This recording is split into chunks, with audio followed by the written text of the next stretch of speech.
Hey guys, welcome to my new blog. Guys, आज नानू 15 अंडे अकेले खाने वाला है और प्लेट में निकाल के रखा भी है, देख सकते हैं आप। और अभी उसका झोरना चालू है। अभी लास्ट तक वीडियो के बने रहिए।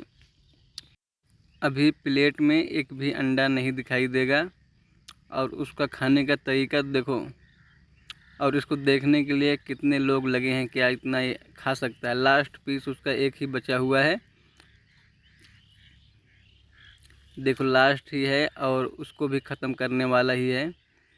देखते हैं, फ़िलहाल अभी लास्ट उठाने वाला है और देखो उठा लिया।